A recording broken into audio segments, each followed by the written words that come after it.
Hello, everyone. It's Emily Braun, owner of the International Lifestyle Consulting, and we are continuing with our real life stories from the real people of the world. And today, I have pleasure to introduce to you Adi Cohen, nomadic architect originally from Israel. Just a little bit about her and why I so happy to see Adi today. Adi is dreamer, visionary, actually architect who designed not only amazing living projects around the globe, but her unique way of living, working professionally while traveling, is really inspiring many people around her, including me. She's the first architect living the digital nomad lifestyle, and she's constantly working, helping to create new movement of architecture projects in different locations. Actually, Adi is founder of a new movement company which inspired this new type and school of architecture. And Adi, I took it from your website, but I know you will explain it better speaking about your work. But I was really attracted to the short description you get about your new movement style. The transformative power of space for architecture is super important. Uh, your style is based on such a pillars again as transformative power of space, site specifics, and here I understand it's using local materials and understanding actually local culture and tradition of construction in each this or other culture, and integrating technology with nature.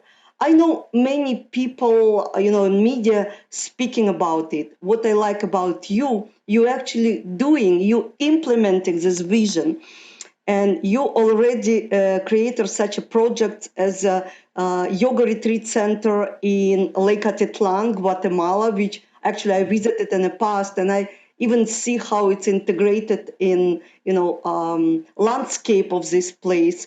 You also author and creator of such project as fantastic for me Earth House private home in Morocco, Orange Luxury Bar somewhere in Latin America, and you are behind the Tiny Homes community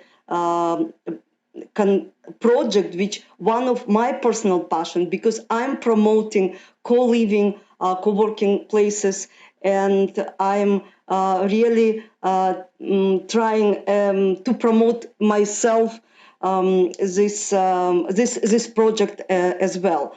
I am part of the some project real estate co-living co-working project in Mexico, but today we're speaking about you. And again, thank you for coming. Thank you for inviting me. I'm happy to be here with you today. Yes, I know that you shared this story probably not once, but share with our listeners short story about you and how you started this lifestyle, which actually inspired you to do something new. Yeah, sure, absolutely. Of course, it never gets old because it is my personal story. So I did the whole, living the adult life the way you should. I ticked all the boxes that was supposed to bring me happiness and fulfillment. I had a real job at the firm, but instead of feeling fulfilled, I just kept feeling like something is missing. And I questioned the way that we do architecture, and I questioned that lifestyle of actually living the same day over and over again, waking up to the same office. As a creative person, I need stimulation. I need to be in different places. It really inspires me and gives me a lot of creative fuel.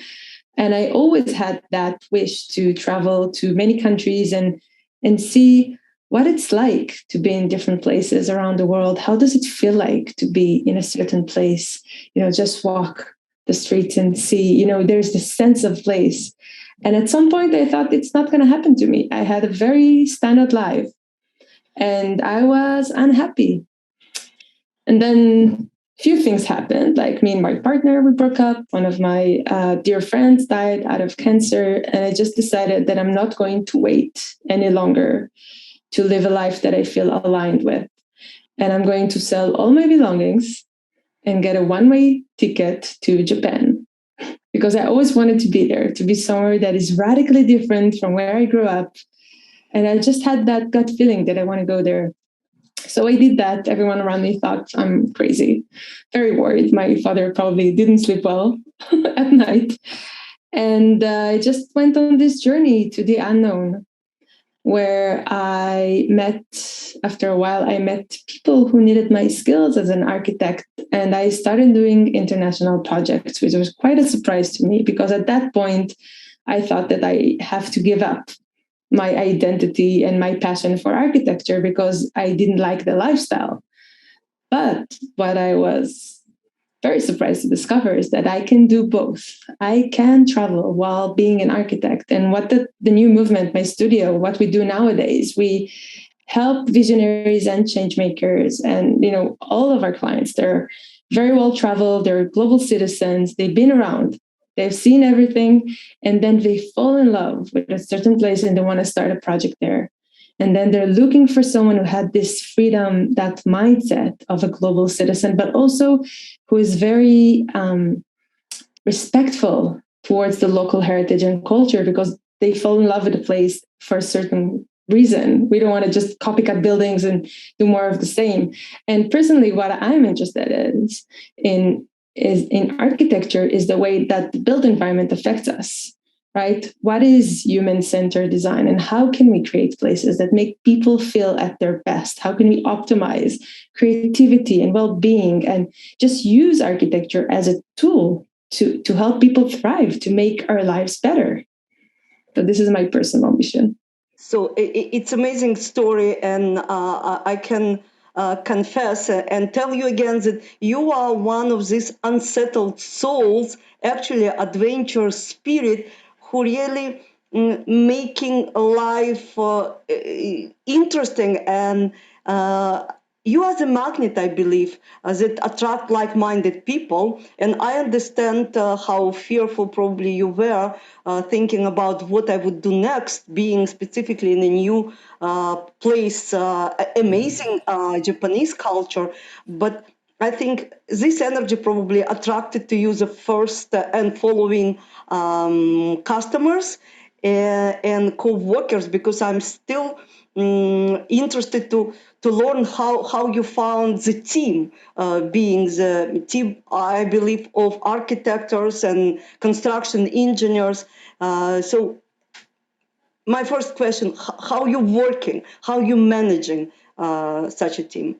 Sure. So we have a core team at the new movement, a core team of architects that together we develop concept. So actually, when you work, the entire studio is location independent. We don't have an actual physical place. And that allows me to hire based on talent and not based on location. Sometimes I go on, I call it Instagram hunts. I just go to different accounts that I find interesting or architects that I like their work, and I'll just reach out and say, hey, how about you join my team? So we have the team that is the core team that works on concept development, but then in each location, we curate a team that is according to the project's needs.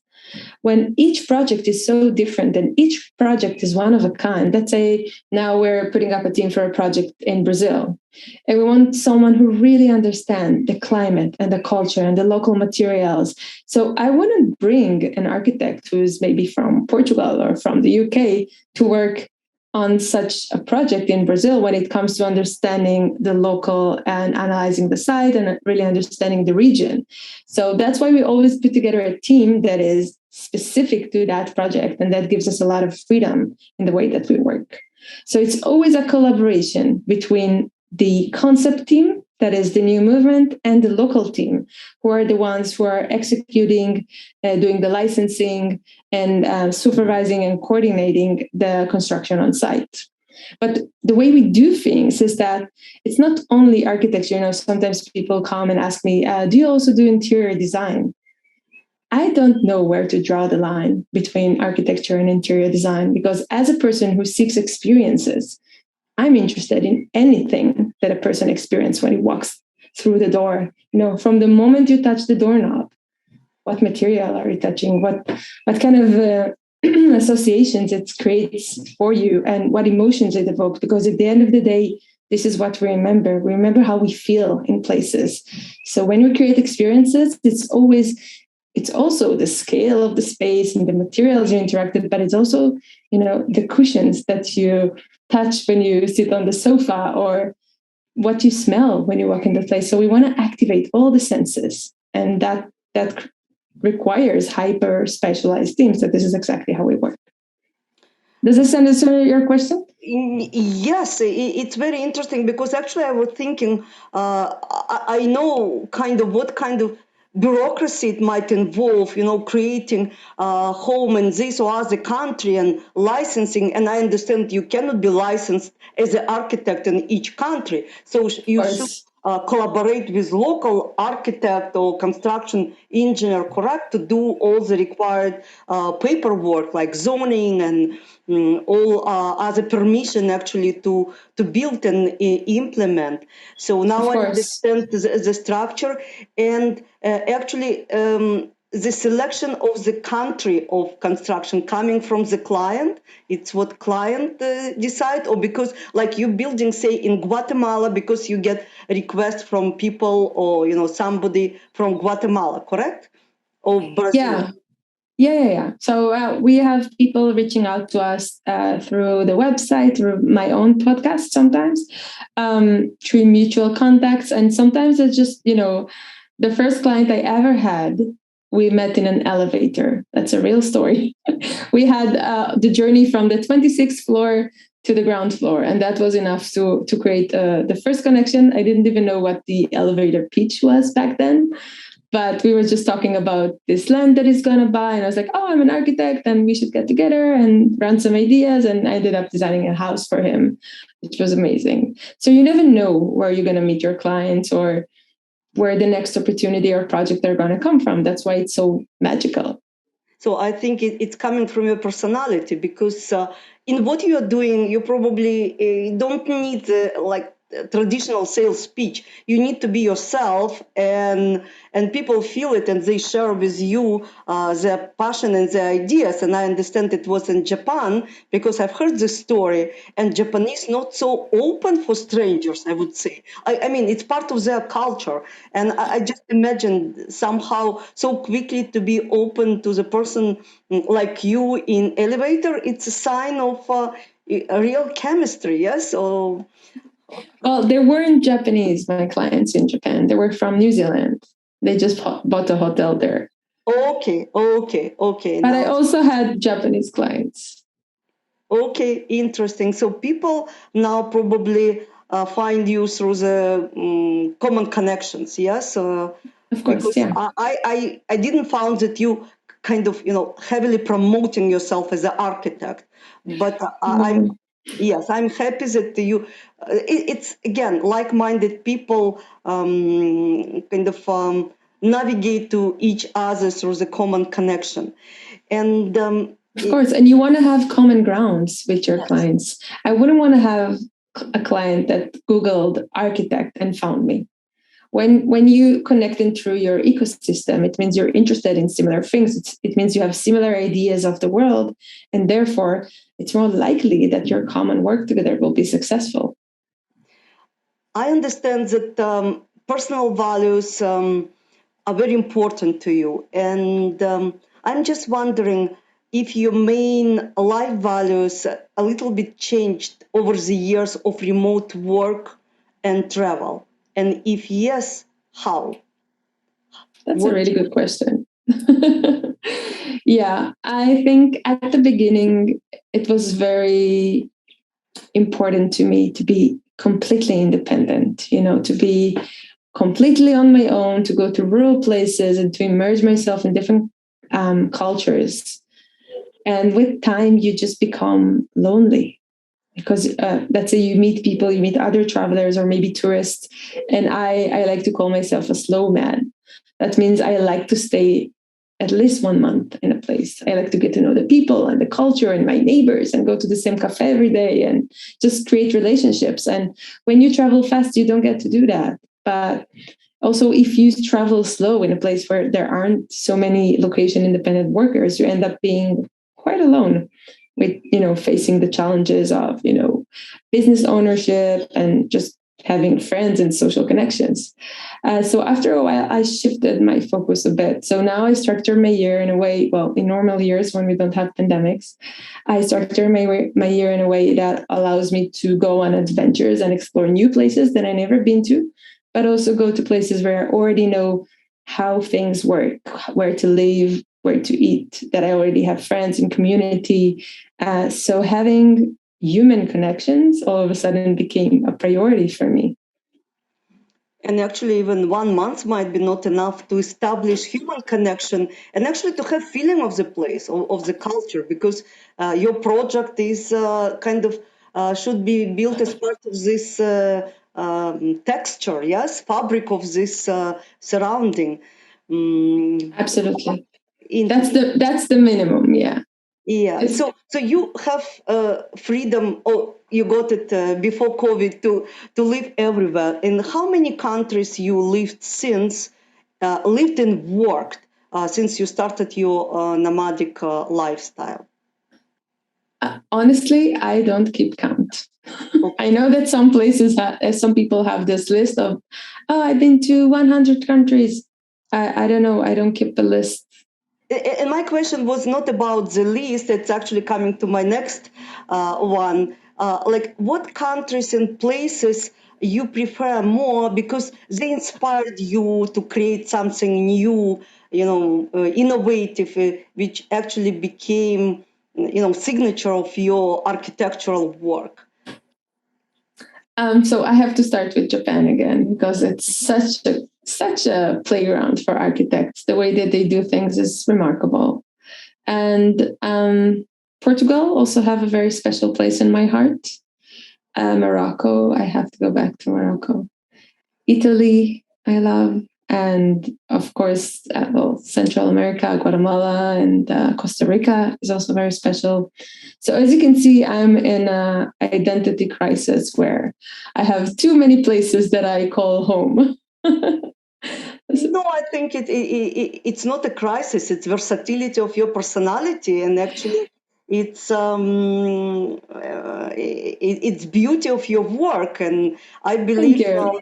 you actually use the experience from previous project or your adventure to show something new, to get some new features, or maybe new for us people who don't live in this place to show in new perspective and light your project. And I believe, are you working only for residential architectural project, or is there some commercial, as they say?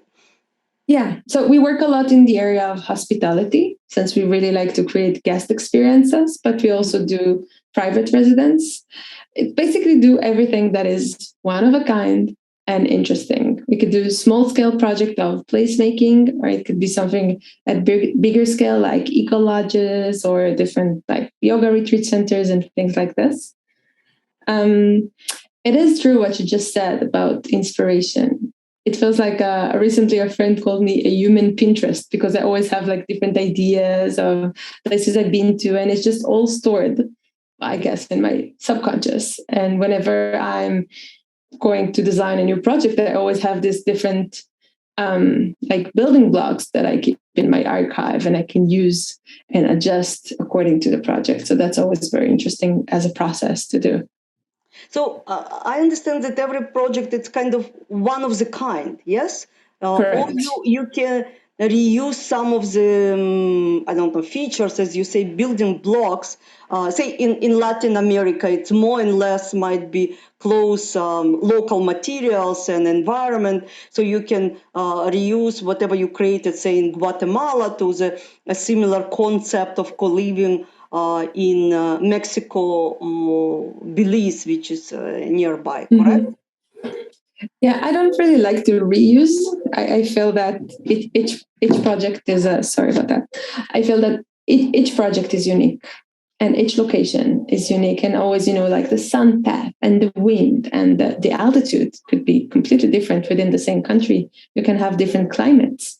So it's always important to start with a study to really understand the site, and then really understand what it is that we want to create, and then find the harmony between the idea and the actual place, and how is it all going to tell one complete story that you can just feel when you walk in the door.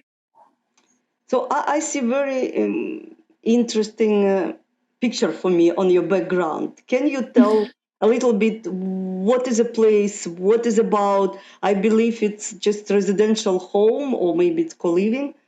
What is? Yeah, so this is a yoga retreat center that we design in Guatemala, in Lake Atitlan. It's for yoga teacher training, but it also has the capacity to have people staying short term, long term, to host gatherings and community events, and also an area for Ayurvedic treatments. This is like the Indian medicine of the body. And yeah, it's like a pool and a sound temple. It's a really cool project. Atitlan Lake is absolutely gorgeous.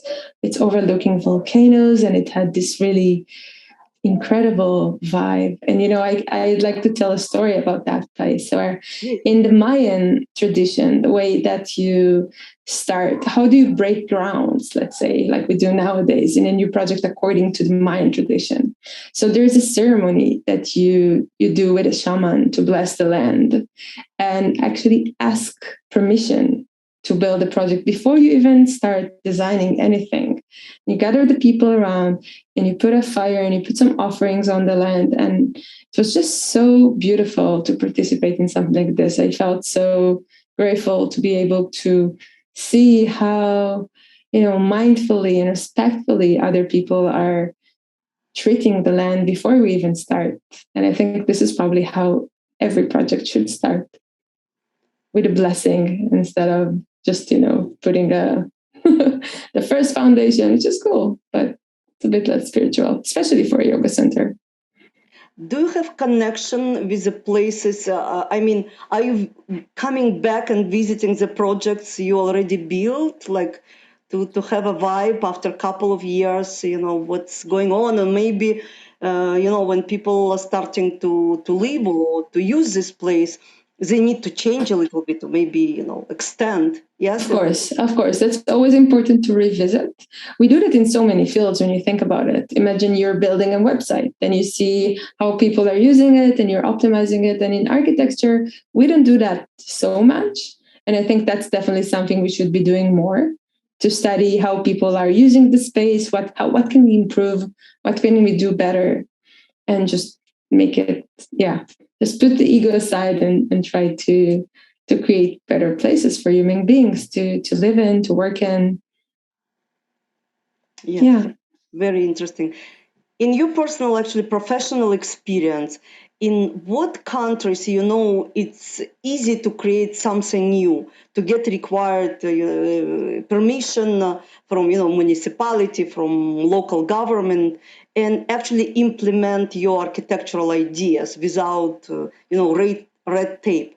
What countries? And I can guess. I think from what I know about latest development, I think about Madeira or Azores in Portugal. But from your personal and professional experience, what countries are now like really looking forward on creating and helping visionaries like you to create such a project and communities?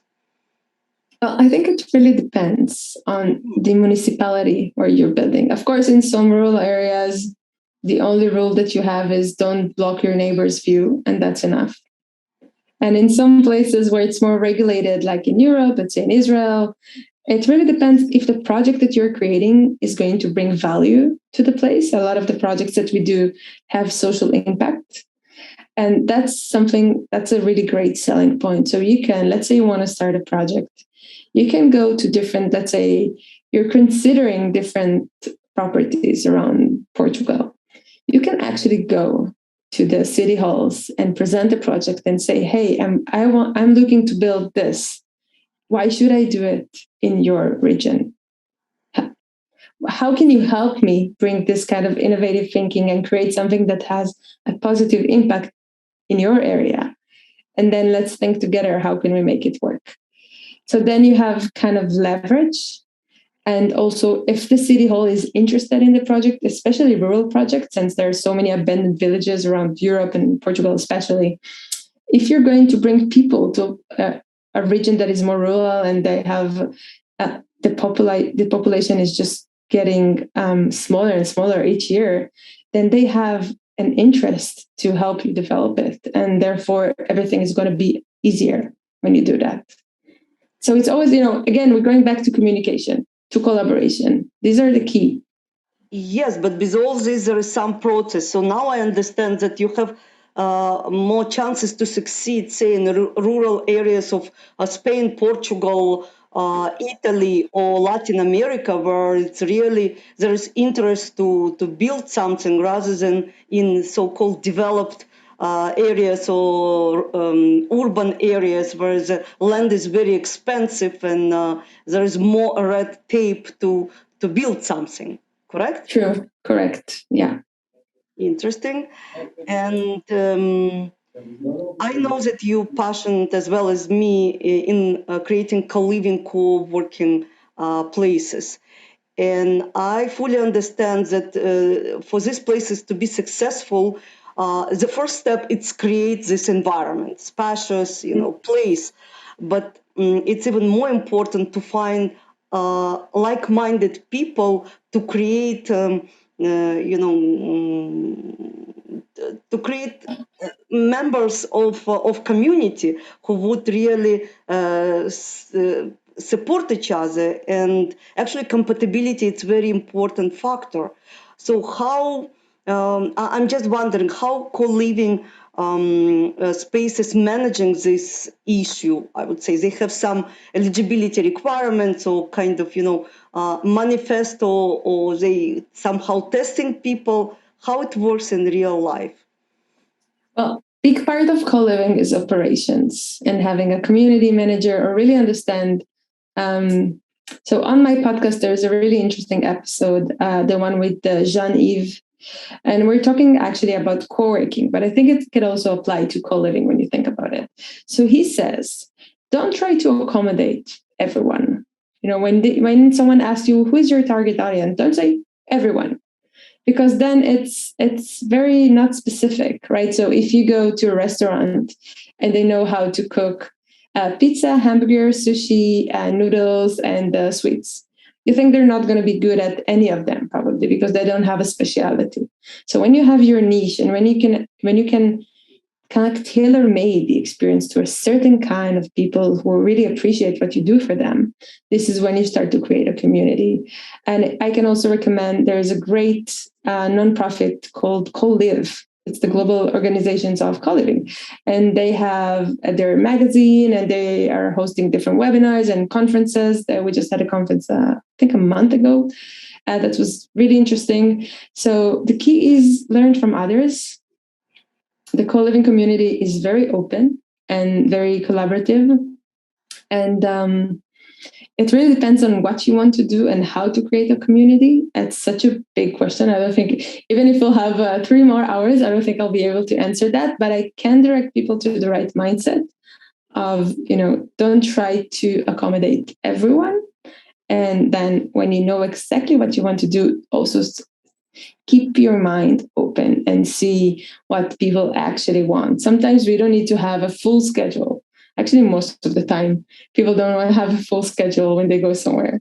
They want to have some choice of opportunities to connect with others, but they also want to have their own time to work, to wind down after a long day. Yeah, I think that's pretty much So it. these communities are geared towards some time of living, say several months, or it's place to live, say full time and rent maybe. There's so many. There's so many. Some co-living projects have a minimum of 3 months. Others have 6 months. Others have 1 week, depending on where. What experience do you want to create? I think when you know what you want to create, then it's becoming more clear how to create that. Like, what is the minimum amount of time we need in order for people to connect? No, but 1 week for me, it's hotel. And I know successful hotels who are working, like co-living, who are working on this model. Like in my mind and towards, the changes we have lately in the world and would be for the next years, more and more people would be actually nomadic, living for a long time, maybe several months, maybe up to a year Yeah. in certain place. So I believe it would be some marketplace of this different. There are already attempts to create it. And people would select based on their interest. But again, how to select? Okay, well, I understand that, as you say, community manager actually keep probably expectation on a certain level and probably filter out somehow people who would be compatible working and living with each other. Because and tell me please, it's mostly for like single people, for professionals, because I don't know if this like co-living place, it's not for couples or family with. Really, honestly, nowadays we have so many. So we have co-living for nomads, for couples. There's co-living being developed for families who are traveling and working remotely nowadays. There are multi-generational co-livings when you have different ages combined together. And now I know there are also some projects working for co-living for the elderly. So basically it's a human need, right? We are willing to have smaller apartments in order to have communal spaces and connect with each other. It's not about going to work, come back home, watch TV, fall asleep, and do that on repeat again and again. We want to know our neighbors. We want to form real relationships. And I think that applies to all ages. They're co-living for students, they're co-living for singles over 40. There's so many. It still feels like the beginning. I think we're going to see much more of that coming in the future. Yes, I just recently visited in Ajijic in Lake Chapala in Mexico, several co-living communities. I cannot say it's co-working because it's for senior people who might be just a little bit working, but it's more co-living. Yeah. They united by ideas of, meditation places, Zen movement, and yes, and I believe it will be actually developing movement because it's what I'm promoting as well, because I understand what kind of financial and other hardship people have in so-called developed countries to accommodate and even to keep their place, like big houses, running with all cost of living. But I know that you're working on tiny home project in Israel, which is personally very interesting for me as well. And can you tell a little bit more about this project? In what location it's gonna be, and what kind of people it would attract? Sure. So this project, there is one at the moment that I'm just building for someone. So there is the commercial tiny house project that is already being developed for a different location, but I cannot tell more about it at the moment, unfortunately. But I can tell you about that one custom-made tiny house that I designed for a single dad and his son and their dog. And this is actually a tiny house on wheels, so it doesn't have a permanent location. So we developed different solutions to be able to we analyzed the way that they're using the space and found some multifunctional solutions. And according to the way that you're living, let's say, what two actions you never do at the same time, and then we'll try to create a furniture that can be both of them, because you'll never have to use them at the same time. So it's really about optimizing the sense of place, of how do you use the space and how the space is going to interact with its surrounding, but also how is it possible to live in such a tiny place for two people and a dog, and do that in a way that creates harmony. So it's kind of RV, but custom designed, yes? True. RV. It's this homes of Yeah, yeah, um, yeah. uh, I can say that absolutely. It's yeah, living on wheels. But with RV, you move around quite a lot, and with yeah. tiny houses, you don't do that so often. Usually, it's more complicated to move. It's heavier. You need a truck to tow it. Um, yeah, so you don't move as much. I'm personally interested, really, because I was thinking about maybe moving to Israel, but I know about cost of property in Israel, and I know about some other like climate specifics. That's why my question was a little bit private, but I understand I when it. see. So, how people can find about you and your project? Uh,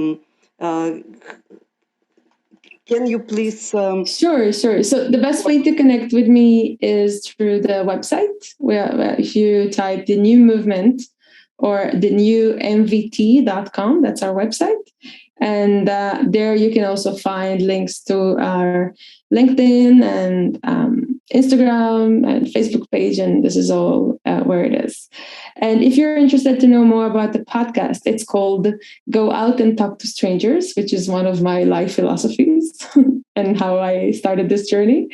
And that's available also on the website, but also all the major podcasting apps like iTunes, Spotify, Google Podcasts, and so on. Thank you very much. I can tell you that I share the same passion as you. I like to travel because only when I'm traveling, I feel that I'm living fulfilled life. And I like to speak to strangers. I think maybe it's one of the reasons we found each other. And somehow I found more interesting people to speak with when I'm traveling in Latin America. In Europe, Mm. it's not so common, say in Canada and United States, to speak with strangers. Even I'm trying, but I found that I get easy connections in other countries. Even I'm not speaking Spanish or Portuguese. It just happened with me this way, and I really happy to have this opportunity speaking with you, and I really wish you the whole success. There are many reasons people choose to make the move to the destination of their dreams. Remote workers can work from anywhere with an internet connection. Today, virtually every part of the world is online. Once just the lifestyle of digital nomads, the pandemic has led millions of people to work remotely. Many are choosing to move to a foreign location. Retirees, too, discover how their nest egg can go farther when living in a location that offers a better quality of life while reducing expenses. At International Lifestyle Consultants, we have scoured the world to uncover the best foreign destinations to call home. Perhaps you dream of a pastoral life in the quaint European countrysides of Italy or Portugal. On the shores of the Black Sea, you can find luxury accommodations at a fraction of what you would pay in the United States and Canada. Enjoy a leisurely lifestyle of Caribbean or Pacific trade winds found in the beachside communities of Mexico, Central and South America. Choose from the many charming colonial towns located in the same region. Discover areas with quality access to dental and health care that have attracted many foreign travelers on a budget. We make choosing to live in your dream destination a reality. We have curated migratory, cultural, and investment opportunities that you will not find elsewhere. We know firsthand how to help you create your step-by-step relocation plan. You'll begin your journey by filling out our Know Yourself questionnaire. We can also arrange discovery tours so you can experience the culture up close and personal prior to making your move.